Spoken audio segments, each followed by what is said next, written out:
Saudara, sebagian orang berpikir jika sikap orang lain berubah terhadap diri kita, maka kita merasa hidup akan lebih nyaman dan baik.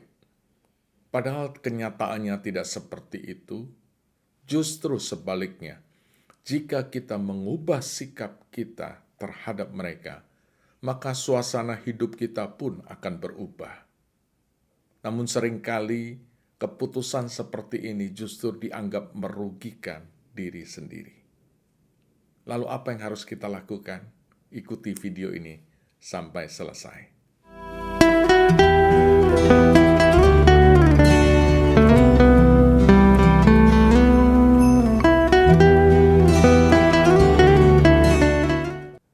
Saudara, salah satu sikap yang sering kali muncul dalam kehidupan di antara hubungan antara sesama manusia adalah ketidakdewasaan.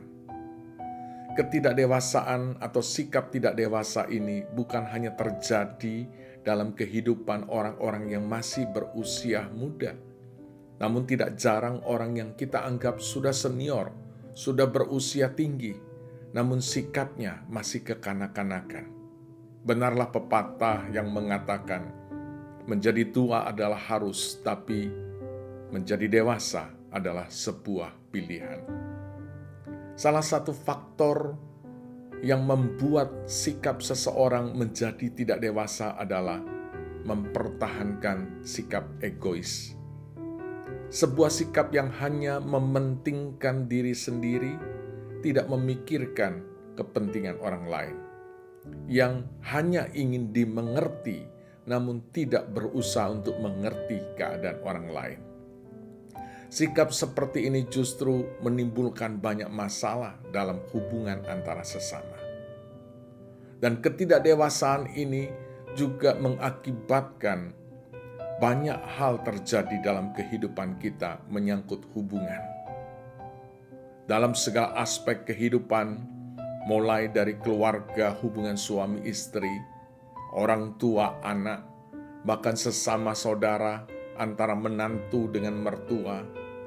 Bahkan sikap tidak dewasa ini juga nampak di dalam kehidupan berjemaat di antara anggota jemaat. Bahkan tidak jarang juga pemimpin-pemimpin pun menunjukkan ketidakdewasaan dalam bersikap, sehingga memunculkan konflik dan perpecahan. Di ruang kerja juga muncul ketidakdewasaan sehingga suasana kerja pun menjadi tidak nyaman. Mari kita belajar dari kehidupan para murid yang ketika mereka mengikut Tuhan, seringkali muncul sikap tidak dewasa, merasa benar sendiri, merasa paling berhak, merasa paling berjasa, dan sesudah Tuhan Yesus bangkit, Tuhan Yesus menampakkan diri kepada murid-muridnya dan kemudian bertanya kepada Simon Petrus. Peristiwa ini terjadi dalam Yohanes 21 ayat 15 sampai ayat yang ke-17. Tuhan Yesus bertanya, "Simon anak Yohanes, apakah engkau mengasihi aku lebih daripada mereka ini?" Dan Simon menjawab, "Benar Tuhan, engkau tahu aku mengasihi engkau." Dan Tuhan Yesus menjawab kembali, "Gembalakanlah domba-dombaku."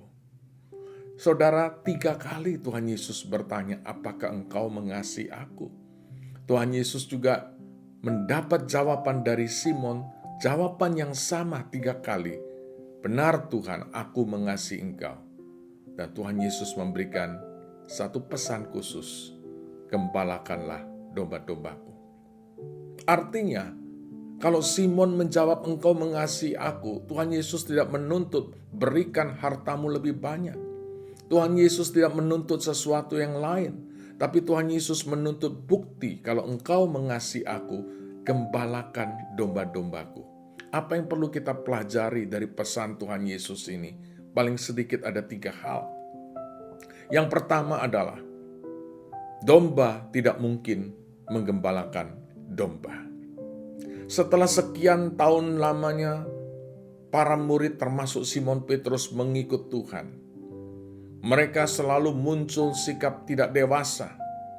Mereka menempatkan diri sebagai domba, yang diberi makan, yang diarahkan, yang dicukupi, yang diperhatikan. Namun ketika saatnya tiba, Tuhan Yesus bertanya dan berkata, "Gembalakanlah domba-dombaku." Artinya saat itu juga Tuhan Yesus menghendaki Simon berubah sikap. Sudah waktunya meninggalkan mental domba dan berubah memiliki mental gembala. Karena seorang gembala adalah seorang yang memperhatikan, seorang yang memimpin, seorang yang memberi makan kepada domba-dombanya. Sedangkan seorang domba hanya mengikuti, mendengarkan, dan menantikan makanan daripada gembala. Kalau sikap seperti Simon ini dipelihara dengan sikap mental dombanya, maka dia tidak mungkin untuk bisa menggembalakan domba-domba. Karena itu perlu perubahan sikap untuk menjadi gembala, melakukan apa yang sudah Tuhan Yesus lakukan terhadap dirinya. Yang kedua, saudara, perubahan apa yang dibutuhkan? Tuhan Yesus berkata, "Gembalakanlah domba-dombaku." Kalimat domba-dombaku ini berbicara tentang dua hal. Yang pertama itulah berbicara tentang jumlah lebih daripada satu, namun juga menunjukkan siapakah pemilik domba-domba itu. Itulah Tuhan sendiri. Dan ketika Tuhan Yesus berkata, "Gembalakanlah domba-dombaku," artinya Tuhan Yesus menitipkan domba-domba ini kepada Simon Petrus untuk digembalakan. Milik Tuhan diserahkan kepada Simon Petrus. Kita seringkali berdoa dan meminta supaya Tuhan memperhatikan keinginan kita, memberkati hidup kita.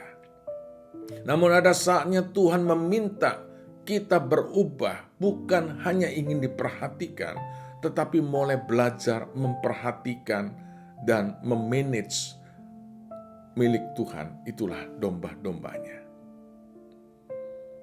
Ada banyak hal kita begitu egois, hanya minta supaya diperhatikan. Dan tidak ada cara lain untuk kita membuktikan kasih kita kepada Tuhan kembali dengan mulai mengasihi dan juga memperhatikan apa yang menjadi milik Tuhan. Walaupun mungkin sulit, walaupun harus menggunakan banyak waktu, pemikiran, tenaga, tapi tidak ada cara lain untuk kita mengasihi Dia, karena itulah yang diminta dan dituntut oleh Tuhan sendiri. Kalau engkau mengasihi, gembalakan domba-dombaku, gembalakan milikku. Hal ketiga, saudara, itulah berbicara tentang domba-domba. Dalam terjemahan aslinya atau dalam terjemahan bahasa Inggris juga dibedakan dua kata antara domba dengan anak domba. Ada satu perbedaan karakter antara domba dengan anak domba. Anak domba yang dimaksud adalah domba kecil yang masih berusia di bawah 1 tahun. Tentu sebagaimana sebuah kehidupan, tidak ada bayi yang kecil, termasuk anak domba, yang langsung bisa melakukan segala sesuatu dengan sendirinya. Perlu diajar bagaimana cara makan, perlu diajar bagaimana cara mendengarkan suara gembala, perlu diajar juga bagaimana mengikuti gembala kemana gembala itu pergi. Sehingga anak domba ini yang mungkin kadang-kadang menyeleweng, karena tidak tahu jalan, tidak bisa melihat jauh ke depan, sehingga perlu terus dikawal, ditolong oleh gembala. Demikian juga ketika Tuhan percayakan anak domba dalam kehidupan kita untuk dilayani, untuk digembalakan, dibutuhkan kesabaran, ketelatenan untuk melakukannya. Sebaliknya, berbicara soal domba yang sudah dewasa, tentu kita mengharapkan domba itu bisa mengerti sendiri, bisa makan sendiri, bisa jalan sendiri tanpa harus diperintah lagi sana sini. Tapi tidak jarang juga domba-domba itu ada yang keras kepala. Mungkin karena sudah mengerti sendiri, maka dia mulai jalan sendiri, tidak mengikuti jalan dan suara daripada gembala. Dan banyak hal yang ditemui oleh gembala ketika menggembalakan domba maupun anak domba. Ini berbicara tentang sebuah pelayanan penggembalaan yang seringkali kita mengalami kesulitan dan juga menantang kesabaran kita. Namun kita sadar bahwa ini semua adalah milik Tuhan yang Tuhan titipkan untuk kita gembalakan. Dan tidak mungkin kita melakukannya kalau kita masih memiliki mental domba. Karena itu ketika Tuhan Yesus berkata, Simon, gembalakanlah dombaku, kita perlu untuk berubah sikap. Dari sikap seorang domba menjadi sikap seorang gembala. Mungkin selama ini kita memiliki mental domba atau masih ingin mempertahankan mental domba yang selalu ingin diperhatikan, selalu menang sendiri, selalu merasa benar sendiri, dan selanjutnya. Sudah saatnya saudara, jika saudara dan saya sungguh-sungguh mau mengasihi Tuhan, tidak ada cara lain untuk membuktikannya, untuk menggembalakan domba-domba yang Tuhan percayakan. Sudah saatnya kita berubah. Tuhan Yesus memberkati.